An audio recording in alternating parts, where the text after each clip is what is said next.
Okay, so natapos na natin tong DIY mini brooder natin. So gumamit tayo dito ng styrobox. Yan, recycled styrobox yan. Merong ilaw at yung receptacle, and then dito merong fan.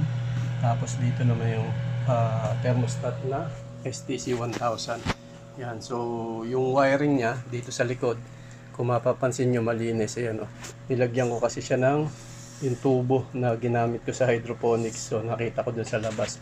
Dito sa gilid, pinadaan ko yung wire ng sensor at nilagay ko sa gitna. Yan yung sensor ng thermostat.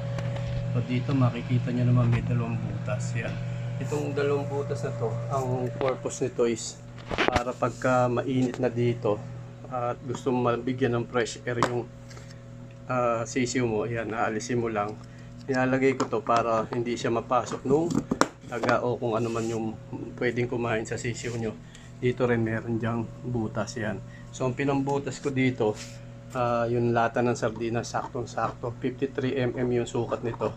Yan, dito naman sa ibabaw, nilagyan natin siya ng acrylic. Yan, oh. Saktong-sakto yung sukat ng acrylic na nabili ko. Ano lang ako ng uka lang ako ng styro para lumapat yan, flat yan. Yan. Okay, so yan yung ating DIY mini brooder. Siguro magkakasya dito mga pagka maliliit pa 20, 15 ganon. So okay, so testingin naman natin yung thermostat na nabili natin. Ayan yung STC 1000. Yan.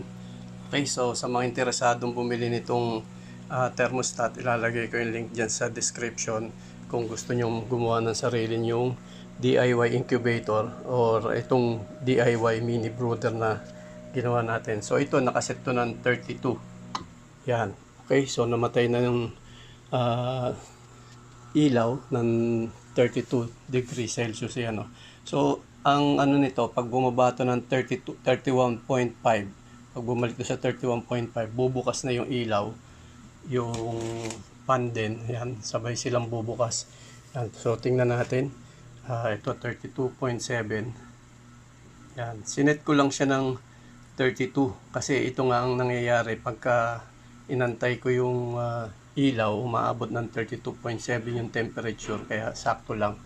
Yan, so abangan natin pag nag 31.5 yan, bubukas uli yung fan tsaka yung ilaw. Yan, 32.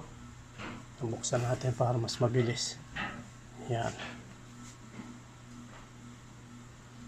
Okay. Yan na. 31.5, yan, bumukas na yung ilaw, yan, tsaka yung fan. Okay, so dito sa side, naglagay ako ng butas dito, yan o. Mapapansin nyo, yan o, may siwang, may mga hiwa-hiwa yan, para yung hangin, yung fresh air, hindi masyadong malaki yung butas, para sakto lang yung papasok na hangin, para lang hindi makulob to, at para fresh yung air na papasok. At the same time, hindi malaki dahil kung malaki yan, baka matagalan yung pag set nung exact temperature. So giginawin ng sisiw nyo. Kaya ito lang nilagay ko, maliit lang.